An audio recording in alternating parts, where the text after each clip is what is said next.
What's your main question? You're going to get one main question. You're not going to say, how do you move your left toe when you're in this specific position? The answer is simple things like, you know what Torrico Plata is, or I don't know what the that is. What the Torri Plata? I don't know what that is. Royce Gracie doesn't know the name of things. Royce Gracie is a 7th degree black belt knowing and a the legend. names of moves and stuff. That's not like how most experts. It's the guys that aren't that good that like just talk about jiu-jitsu all the time that know this type of shit. Like a lot of the guys that actually like, and then people give different names too. You talk to John Donaher, he's gonna give you a bunch of Japanese names. What are your main turtle escapes? I don't need to answer your little. I don't. It's like I don't give a about the name or something, or like some little gotcha game of like he doesn't know what the Torrico Plata is. Blah blah blah blah blah. It's like you. I don't care. I don't give a what you think about it. Like the names is just not a way to know. Like I mean, people call moves different names. No, when someone has your basic back escapes, like I don't know. My back escape is top level. I get out of anybody's back control. Yeah, some of the best back and mount escapes out of anyone, which is pretty. Let's go to mount real quick. I'll ask politely. I started teaching them a good what do you call that? The shaking one, right? I came back a month later. Kipping escape. And I can hold everyone on mount. This escape mount like 20 times on me. I was so I would have been pissed after I started teaching him because Gordon Ryan came over and spent a week with him.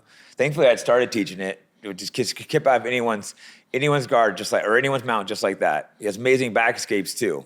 But I don't know what the name of the back escapes. He can do it both sides. There's one, I don't know how do you explain them. It's things you have to like show. We could do some video breakdowns at some point. Yeah, I was trying to figure out like if we could get like a technical knowledge from him. Since we can't see you roll, we can't see you compete. Which here's the thing about that. There's plenty of things. I don't know what the name of it is. I think your Torrico Plata, by the way, is I think that specific coach is over at Greg Jackson's gym, and it's like a shoulder lock that Michelle Watterson showed me this a long time ago. So you see, I didn't know and you know it. So maybe my black belt's not real. It's a modified Alma Plata where you get your hand caught in the other person's between their legs. But in any case, Royce Gracie doesn't know the names of a lot of things. You know what else? I don't know a lot of finance terms, but I made $100 million fucking dollars. You know what else? I don't know every. I don't know when I would study in history, when I studied philosophy, and I was a business major. When I studied philosophy, I don't remember the dates of everything because I never gave a. I have to remember the main principles. The main principles are what's important in life, and so I don't know the name of some things, but when you're in the middle of a situation and you're like, Gordon Ryan's voices in your head of like, keep your knee and elbow together, separate your opponent's knee and elbow, or Jake's in my head of like, rotate your hips. I know exactly what to do. I don't know how to tell you like, oh yeah, like in that specific circumstance, you rotate your hips 72 degrees to the left and blah, blah, blah, blah. Like, but I don't give a And what I can do regarding the video is like, oh, if we can't see this or that, bro, it's all over YouTube for the last 4 years. It's in my YouTube videos for the last 4 years. And you know what people did? And I'm not saying they take you. The old videos. They take a video where I was training for 3 months, and and I'm training for 3 months, and then they go put that on their scumbag channel and pretend that was like last week's training. There's a property that I haven't even had that property for 2.5 years, and they're showing footage in that old property that as if I did that last week. And one other comment about that, and you mentioned this earlier, I'm training with a bunch of UFC champions and a bunch of high-level UFC people. So when I just got my ass kicked for the first year I just got my ass kicked.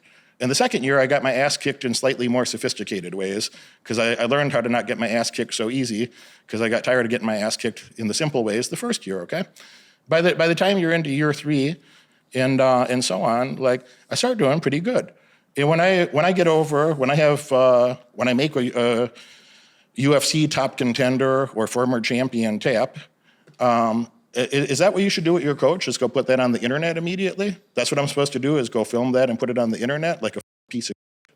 Would that be great to have like the best coaches over here? Is like they got to be on guard at every moment, and we're supposed to record every minute of everything we do, just in case wants to ask a question 4 years later. It's like I don't give a.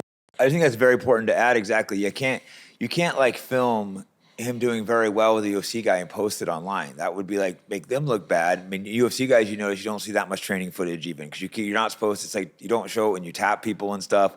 But I understand the skepticism. So we're not like trying to shit on people because he got it so quick. He's got money. And he's like, oh, he just paid these guys. I get it. But the fact that there's like 30 of the best guys in the world all vouching for him, all saying good things, you really think that, you know, Gordon Ryan, Mikey Musumeci, me, you know, there's like literally like 30 guys all saying, yeah, Derek's super legit. We're not saying he's a world championship, but I'm saying he's a better than average black belt. And people just can't get through that head. And I told Derek he wasn't going to get that fast, but I gave him some goals that I didn't think he was going to achieve in people to tap out. I didn't think he was going to tap out. And then he goes and does that. So, I mean, how am I not going to keep his word when he goes and hits these goals that I didn't think he was going to hit? And initially I was like, oh, you should go and compete and prove people, because I felt like insulted, but then I thought about it, and it's like, then they're going to say, oh, he just paid them to take a dive. I don't think there's really anything he could do to satisfy people. Yeah, we could maybe drill, you know, film some more drilling and stuff, but it becomes a point where what's the point of trying to prove it? Like every single person around him that trains with him all vouches for him. You know, I'm not going to say any names, but one multiple-time world champion was really upset. You know, calling me because he really likes Derek, wanted to prove it. He was all worked up way more than Derek, and I'm just like, there's nothing you really could do. It's not worth the stress. So a couple things. I know that you guys have put out a lot of content addressing the controversy. A quick going to a gym, 3 or 4 rounds, filming it just to see what the technical advice.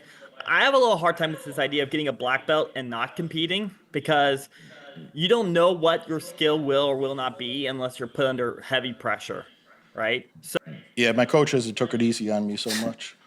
Well, there is something to your first match being so high pressure is going to be a little crazy if you've never competed. It's like, I think you're the kind of person that'll handle pressure well, but things are a little different under pressure, but it doesn't mean you don't have the skills. But yeah, there is something to pressure. So that's true. Imagine your first match having to be like 1 million people watching. So if he has a match, there's going to be a lot of pressure, but you know, he's in a situation where he said he'll do it if he has to do it, but he's not going to, there's no reason for him to go against guys that aren't names. I'm sure at some point probably will film some training at gyms and stuff. But then people again are probably going to be like, oh, they just like, he paid them to do bad. And you can't show it with like top UFC fighters. There's almost 4 years of footage, and it's on fucking YouTube, and it's been on my story every goddamn week, 3-4 days a week. It's been on my Instagram story for years. And people take, you know, again, people play silly games with that. They say, there's no footage. Bro, it's been there for years. It's been there for years. And then they say, you know, that when they find something from YouTube from 3.5 years ago, then they go post that like it's last week. And then they want to nitpick things. So you can't win, bro. It's like if you're, and you speak pretty intelligently, by the way. I don't have any interest in insulting you. And I hope somebody comes on and they're an asshole, because I have so many good insults Yeah, no, at he's top of mind respectful. right now. Yeah. But if you're respectful, I'll be respectful, sure. But there's no way you can win, man. If you're ever in a situation like that, it's like there's no way. It doesn't matter what the public thinks. It's like I know what I did. My coaches know what I did.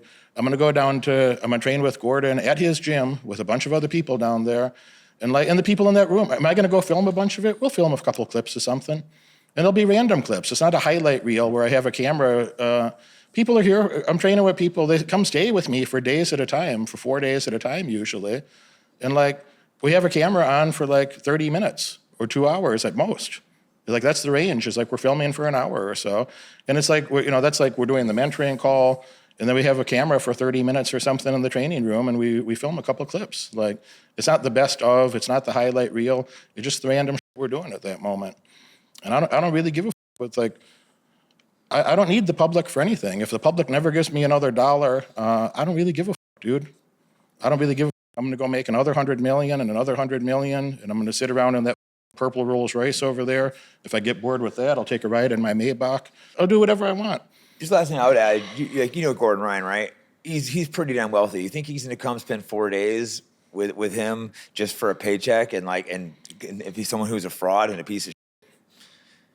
There's a lot of fighters doing that. Okay, first off, everyone, I think you should know this, everyone is heavily influenced by money, right? Me, the world. I understand that everyone is limited to some degree by money.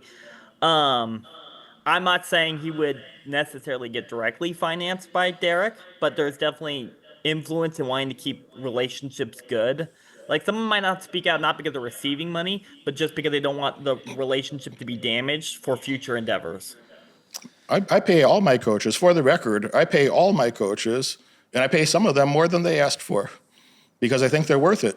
You know why? Because I think some of them are the best. You know, in martial arts, man, I'm not arguing with you, by the way. I think what you said is true, by the way. That's a very reasonable thing that you said. Yeah, no, exactly. That's what, You know, when some of these MMA, I don't want to say the guy's name. There's a guy that came to train with me.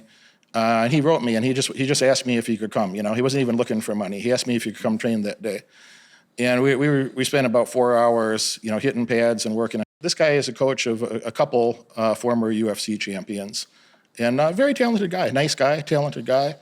And I asked him, hey, what do you like to get paid for your time here? And he said, no, man, I just wanted to come meet you, blah blah blah. I said, I understand, but you know, at sometime in the future, if I need to fill in, I'd love for you to come back. So, and I want to show respect for your time. You know, what do you normally get paid for one-on-one training? And you know what he told me? $80 an hour, $80. yeah. This guy has 2 world champions, UFC champions, 2 world champions under him. And so for 4 hours, he was here for 4 hours, and I wrote him a check for $1,000. So he said he'll take nothing. And he said normally we'd get $80. And I gave him $1,000 because I thought it was ridiculous. I thought it was insulting to give him nothing. And so I pay some of them more than they ask for because they're worth it. So Derek understands creating relationships with these people that aren't easy to get access to. So when you have access to these people training you, could you imagine, do you think you're going to get a lot better if you have these guys training you every day? Yeah, absolutely. I'm not arguing that. I think I'm worried about the lack of live roles or the lack of comp experience. Those are more of my concerns than like training, because there's very big difference between being able to copy someone else and being able to do something in a live scenario where the adrenaline's pumping and, you know. That's why if we did compete, we would need 8 weeks to simulate that, because it's like we weren't training with intention of competing. We were training because he wanted to get the skills. So if he does compete, yeah, he will need 8 weeks of that heavy intensity with a completely different type of intensity. So there is a difference between competition and skills. But as far as the skills, he's going to up most black belts. I think there's a difference between being able to, I would just want to see like some type of live scenario, because there's a difference between having skill and being able to skill applied in real time, like real time application to a skill versus just mimicking. There is something to what you're saying, but there's a lot of black belts that haven't competed, and it's like, he hasn't competed, but I feel like Derek's the type of guy who would be able to adapt and compete. There are guys in the gym, that are awesome in the gym, and they go and fail when they compete, but it doesn't mean they're not a black belt still. I don't think Derek would be that guy, but I'm sure if you've been around gyms all the time, it's there's some people for that reason they can't compete. I did stressful things my whole life, man. I grew up poor. My father wasn't there. My mother was not a really very good mother. I was in stressful situations my whole life, man. It don't bother me to be in stressful situations. Well, it's not just stress; it's adrenaline, right? Like adrenaline changes your chemistry. You could lose your cardio in the first 2 minutes because essentially, when the adrenaline goes and your cardio gives out. So things like that, like the little harder things than just mimicking techniques and stuff like that. What is your training background? You have, and I'm not poking at you. I'm just trying to understand where you're coming from. What's your training background? I have a purple belt in Jiu-Jitsu. That's cool. You do I didn't hear the rest of that. Under who? What? 10th Planet. Gotcha. So you got the flexible legs and all that going on. So, and you do any MMA training or just focused on jiu-jitsu? I've done a little bit, but I'm definitely not an MMA guy. That's fine. I'm just curious where you're coming from. I didn't discuss this with Derek, but if he competed, I definitely had plans of ways to try to emulate the getting him nervous, having people coming watch. I know ways to try to simulate that nerve drop, because that is a real thing you're talking about with that adrenaline drop. It's 100% real thing, and I haven't had a private discussion with Derek about that. But if he did take a match, that's something I would definitely have a discussion, and I would implement ways to try to imitate that in training. Yeah, because skills you have either skills for real life application, like self-defense scenarios, or competition. Yeah, a street fight I know is different too. A street fight's a couple seconds. But I'm not saying he has to be one or the he has to be both. But usually you're either training to, either be able to defend yourself or compete. No, everything in my brain is linked to self-defense. It's not Bro, I don't even know the rules of competition. There's one more for you to make fun of if you want to. I couldn't give a fuck about a competition because I don't know. You get a half a point for this fake and 2 points for that fake. Some of the stuff they're doing in jiu-jitsu is not real life fighting, and we add in punches and stuff a lot too. It's like, and so everything. Well, I'm just adding on to what you said. Is like my everything in my brain, every bit of training I did is geared towards self-defense in a real world situation, not training on some mats under some point system. I don't even know the point system, and I don't care to know it. I have no interest in knowing the point system. Somebody's going to have a bad day if I crack them in the street, and I don't want to. I'm not a tough guy. I don't go around and try to bully people. I was bullied as a kid. There plenty of people said nasty things about me. I don't like that. My mom was mean to me. I don't like that. So I don't really have it in my heart like I want to go bully people or pick on people. It's not really who I am, man. But if somebody puts their hands on me on the street or does something disrespectful with my girl, they're going to have a bad day. Something to be said about handling lower belts like blue and white belts and being able to handle someone's spazzy versus an instructor who is trained and slow and methodical and can work at your own pace. And I'm not sure if you've gotten a chance to work with people who've... He's slaughtered the lower belts. He mostly trains with higher belts, but on the few occasions they're around, he picks them apart. Okay. I think that's the end of it. Right, yeah, you were very polite, and you just valid questions. There's nothing wrong with questioning it. So thank you. Anything else to add or no? No, we're good, man. And to anybody else who is maybe nervous to ask a question, is if you talk like these last couple of guys, I'm happy to have a conversation with you. And I don't want to talk over each other, and I don't want to be disrespectful. I kind of do want somebody on here to be a little disrespectful, just so we can talk a little, just for fun. But I guess someone's ready to talk some shit to you. So we get that guy. I can't wait. All right, so we'll get him. So hey, it was good talking to you. You watch this video all the way through, and that tells me you're dedicated to learning more and earning far above average outcomes in your life. Congratulations for that. But now it's time to take action. If you could have earned those results by yourself, you would have done it already.